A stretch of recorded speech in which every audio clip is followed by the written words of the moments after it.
Hi guys, good afternoon and welcome to the CNBC-TV18 Mumbai newsroom. I'm Pavitra Parekh, with me is Sonal Bhutra, and you guys are watching Mutual Fund Corner. Today we're going to talk all about the fixed income space and how you can really go ahead and strengthen your debt portfolio. Now, at a time when we've just seen the budget, the RBI policy, in fact, now we also got the CPI print, which is coming at 6.5%. It's well above the 6.1 that we were working with. So now this is perhaps most important to talk about, right? Oh, it is. And that's exactly why we have two special guests with us. We have R. Sivakumar, who's the head of fixed income at Axis Mutual Fund, and Devang Shah, who's the co-head at fixed income at Axis Mutual Fund. Gentlemen, good afternoon. Thank you so much for joining us here on CNBC-TV18. Mr. Sivakumar, first up to you, because there's a lot happening in the fixed income market, right? We've seen two big events this year already with the budget and the monetary policy. It seems like there is a definite growth push from the government as well. The borrowing figure is also at the lower end of expectations. What do you make of all this? And from an investor's standpoint, what does this mean? Great. A lot to unpack in that first question. So thank you. I think, many of the macro oriented thoughts that we've had over the last couple of years, have been about worries about inflation, worries about high fiscal deficits, a lot of spending on things like subsidies and other revenue expenditures. And if you look at what we have seen over the last a week or so, when we have had a lot of data, but we also had the budget and the monetary policy committee meeting, we have, I think, a lot of room for optimism right now. Firstly, I think I'll take the case of inflation. Yes, this one print is a bit of a shocker. It's definitely come much higher than expectations. But I think on the whole, RBI's forecast that inflation will come to the range of perhaps 5.5, give or take, for the coming year, I think is going to be is better than where we have come from. I mean, over the last 3 years, we've had CPI inflation above 6%, and the direction or the trajectory of inflation seems to be lower for the coming year. When you also look at the budget, and that's important to look at the growth aspects when you look at macro, I think the fact that they have reduced revenue expenditure and increased capex also points to the fact that there is a lot of focus on growth. So I think both, and these two are important, because low and stable inflation itself will eventually fuel growth. And I think we need both fiscal and monetary policy working together to ensure that, over a period of time, as inflation comes down, we can get rates lower.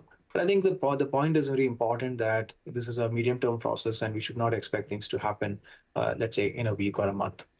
All right, that's fair. Can't expect things to happen that quickly. But Mr. Sivakumar, like you pointed out, the government seems to really be gunning for growth. We were talking about the macro setup as well.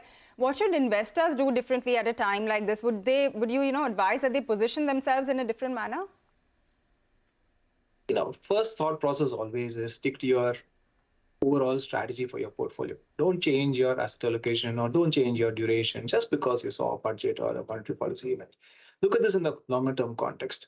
Yes, we have had rates go up substantially over the last year. We have seen, the official policy rate go from 3.35 now to 6.5%. So obviously they've had a lot of rate increases, but this is one-off and it's not going to repeat. You're not going to get 300 basis points of rate increases every year. So the view today is very, very different from the view a year back or 2 years ago. And therefore, at the margin, you must make some changes to the portfolio. But to a large extent, I think you should leave that to mutual funds and fund managers. I mean, I think as investors, I think the best idea is to find the categories of funds or find the duration and the risk level that is appropriate, and then leave this short-term management to funds, because it is a volatile market. And we have seen, like I said, substantial changes in the interest rate cycle in the recent past.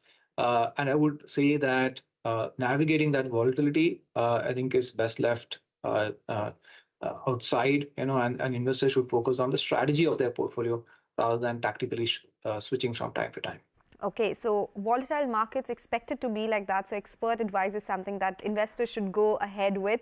Mr. Shah, in more from budget now, because you've seen a lot of changes, at least from the income tax and the personal finance front as well. From FY24, returns from listed market-linked debentures will be taxed as short-term capital gain instead of long-term capital gains. How much of an impact will this see? Will it take away from the attractiveness of this product and see some moves to other categories? So our perspective is we would not want to comment on MLDs. Obviously, there is a taxation impact and everyone knows about it. The outstanding MLDs on an overall perspective is 1 lakh crores. I think somewhere down the line, as Shiva highlighted, fixed income products and the overall attractiveness of yields currently are significantly high. So from our perspective, incrementally, we believe that because we are peaking the interest rate cycle, and on overall macro perspective, we don't expect significant rate hikes from here on. We believe that a lot of money will start shifting from those traditional investments to mutual fund setup. And category-wise, I think a credit fund and a medium-term strategy, both these strategies makes a lot of sense for investors who are targeting some bit of higher yield portfolios and probably are looking at some bit of credit risk in their portfolios. Okay, got that. Mr. Shah, you know, another topic that we have been talking about here on the channel is that on an industry level, we are continuing to see a lot of money move out of debt funds to more traditional investments, right? We also have the January data that came out for mutual funds. The outflow continues for debt at around 10,000 crores. So what is your take on this? And do you think this is something that will continue? Also, do you expect the money to come back into the debt space once, you know, perhaps like we were talking about, this interest rate cycle really eases? Hey, I think our view is very clear that incrementally from here on, if you actually look across at the entry levels for mutual fund investors on the fixed income space are very, very attractive. Everything beyond 6 months, if I look across at a 6-month CD to a 15-year, 20-year corporate bond yields, everything is above 7.5 and probably at 765. The spread is very, very compressed. The entire curve is very flat. And for a minimum investment of into a 6-month asset, now you are getting yields of 7.5, which was a year back, probably sub 4. So there has been a massive shift in the interest rate cycle, more than 300 basis in last 9-10 months. So incrementally from here on, we believe that, yes, last year we have seen outflows in fixed income funds. You're right, probably even last month we saw some bit of outflows. But from here on, traditionally, we have seen a lot of money coming into mutual funds at 7.5 and above levels. And we believe so for the next 6 to 9 months, we will receive a lot of money in short to medium term category funds. Okay, all right. So, Mr. Sivakumar, then if we take some closer look and take a deep dive in the data as well, there are some active categories like banking and PSU debt funds. They have seen good growth.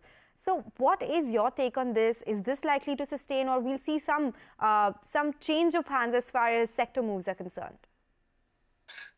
Yeah, I think the reason we have seen banking PSU kind of funds, and especially this is true over the last 3 or 4 years, this category is really taken off is because investors really like it from a low credit risk perspective. These are relatively shorter duration portfolios and have very high safety. Perceived safety because of the nature of the product, right? It invests in substantially in banking and PSU debt.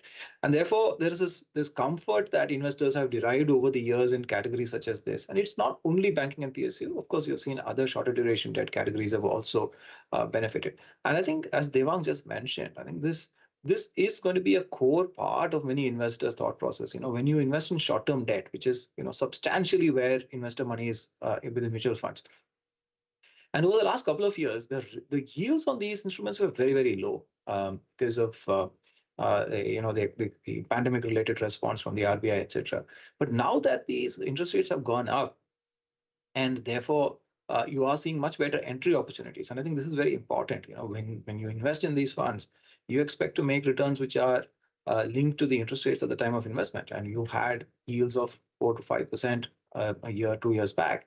And now those yields are 7.5 or better. And naturally, it's a much better point of entry. And that's the reason I think we see in some kind of flows into this. But I think it's just a beginning.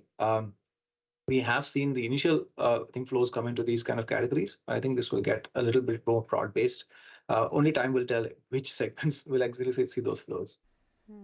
All right, could get a little bit more broad-based as, you know, the days and months proceed. But gentlemen, with that, we do have to take a short break now. But I request you to please stay on. We have lots more questions and we'll be back in just a bit.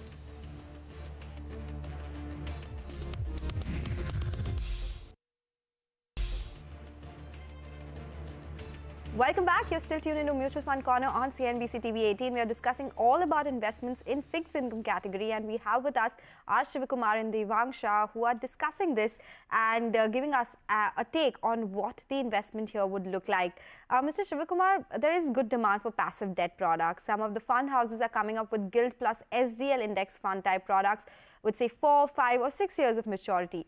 Why do you think these products are becoming so popular? And you have also launched some products under this category. So tell us more about this. Yeah, I think it's a very interesting product for investors. I think essentially these funds are close substitutes or alternates for the FMPs, the fixed maturity plans of old. The critical difference being they are open-ended in nature, and therefore there's the ability. For example, if you want to build an SIP portfolio in a FMP, you can't, but you can do that in an index fund of this sort. So these strategies, I think, make a lot of sense for investors as part of their overall debt portfolio, and that's the reason they have taken a lot of, shall we say, attention and investor interest. Of course, there's other positives. For example, the fact that there's a lot more transparency because the index constituents are known, yields are known at the time of investment, and therefore there is a lot more transparency as compared to FMPs prior to investment. So I think the ecosystem that's now developed around these makes a lot of sense. And the focus also on these products has been towards high quality. So the focus has been on, as you mentioned, gilts, central government securities, state government securities, and AAA corporate bonds. So the industry also has, I think, including us, we are also launching a Gilt plus SDL product, is focused more towards high quality, highly liquid instruments. So in that sense, I think it makes a lot of sense for someone who's just looking to deploy for a 3 to 5 year horizon in these securities. The other point, which I think explains some amount of success in this category, is that when it comes to close-ended strategies, FMPs, etc., we tend not to mark this in our heads. So there's a belief that because of rising interest rates, open-ended funds will have an impact due to mark-to-market, which we don't consider necessarily in close-ended or target maturity funds. And I think but it is important to note that interest rate cycles in India last maybe 3 to 5 years. So if your horizon is anyway 3 to 5 years, even in open-ended funds, the interest rate risk tends to even out over a period of time. And I think that's the way you should look at it as an investor. We should look at it from a perspective that, yes, it fits in with my target holding period of 3 to 5 years. It fits in with my quality. And therefore, you could look at a target maturity fund as an alternate for a fixed maturity plan. This does not replace the open-ended funds. It's a replacement or a alternate to the FMPs and makes sense in a certain part of the interest rate cycle. All right, that is very interesting on this new type of fund and sort of investment approach that you could adopt. But Mr. Shah, coming to you now, in this scenario that we have been talking about, does it make sense for investors to block their investment at current rates for a longer period? If I take a little bit more zoomed out view, it could sort of help them garner regular returns that may hold even if the market sort of takes a U-turn on interest rates, right? So if they are trying to take benefit of that, how do you think investors can sort of lock the long-term rates on investments? So our understanding is at this point of time, what we expect from central bank is probably, there is a possibility of one more rate hike at max, but after that, probably a prolonged pause. Looking at the macro environment, and I think Shiva alluded about it, that for the next year, the expectation on CPI is probably that we would have the full year CPI around close to 5.3, 5.5%. At 6.5 or 6.75, the real rates now come to be around 120, 125 basis. But the expectation, or if you look across the RBI mandate, is that probably they are talking about a 4% CPI. So it's a long way to go, and it is not happening in the near 6 to 9 months. So our view is that rate cuts would be limited. When we advise clients for long funds, I think structurally we need to have a significant bullish call on the interest rate cycle. At this point of time, we believe so for most part of this calendar year, we will have a stable interest rate regime. For investors who are looking at a longer term investment horizon, as I told you, the absolute yields or the entry levels are very, very attractive. In India, if you look across at the last decade or more than that, interest rates regime actually move, or the 10-year long bond yields move between 6 to 8%. They don't stay above 8% for long, and they don't stay below 6% for long. Today, we are at around 7.5%. So probably the entry levels are good For a longer term investment horizon, which is more than 5 years or 7 years investment horizon, yes, the investors can start looking at long funds. But if the investment horizon is next 12, 18, 24 months, I think at this point of time, our advice is to stick to the short to medium term segment, because we don't expect any significant rate cuts in the near term. Okay, no significant rate cuts is what is expected in the near term. Mr. Sivakumar, in that case, how do you see 2023-2024 panning out? We are in a shaky setup with high inflation, rising rates. Of course, there could be a pause, but still, how best can a retail investor position themselves here? The best part is, and compare ourselves to where we have been during the pandemic. Overnight rates of about 3%, short-term bond yields of 4 or 5% at best, and inflation at about 6%. Terrible times for fixed income investing when you are sure to just lose money relative to inflation by keeping your money in high quality short-term debt. Today, that's turned on its head. Inflation expectations have dropped well below 6, probably as RBI has indicated, maybe even below 5.5%. Yields on debt instruments are now, to a large extent, above 7.5%. So that means the starting point for debt investors as we are about to enter FY23 and enter FY24, I think it's fantastic. So that's starting point. First point of investing in debt is to beat inflation. The second point is that, yes, what are the risks out there? While we were in this rising rate environment of the last year or so, certainly the concerns were about mark-to-market losses on bonds. We have gone through that already. That's behind us. And from here on, our expectation is for more of stability. We are not expecting rate cuts in the near term, but we are also not expecting too many hikes because I think the RBI has done much of the heavy lifting already.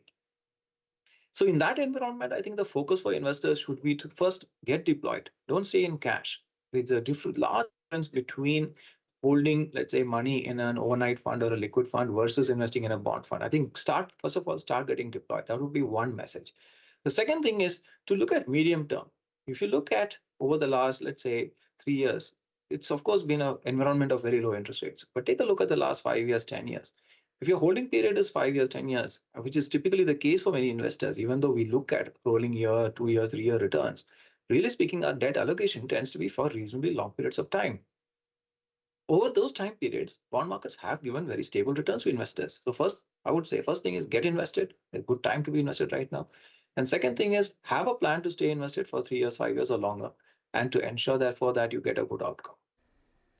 All right, that makes sense, and perhaps very useful advice to also, a whole lot of young investors that send us these kind of queries very often. Mr. Shah, I'm going to try to squeeze in one final question. We were talking about the budget announcements earlier as well, and it has been a long pending request of the industry to also introduce debt-linked saving schemes, how you have equity-linked saving schemes. I want your thoughts on this, and also, with the fact that the new tax regime has now been announced as the default, do you think this pretty much goes out of the window and it's perhaps not going to happen? See, our perspective is that probably we don't want to comment on it, but at this point of time, we don't see immediately any outcome on this. So the next 12, 18 months, we don't expect any kind of, or even for the next budget, we don't expect any kind of steps being taken on debt-linked notes. Okay, all right, gentlemen. Thank you so much for joining us today on CNBC-TV18 and discussing whole host of investment avenues and the outlook as well when it comes to fixed income. And with that, it's a wrap on this edition of Mutual Fund Corner. Stay tuned for Closing Bell to take you through the last hour of trade.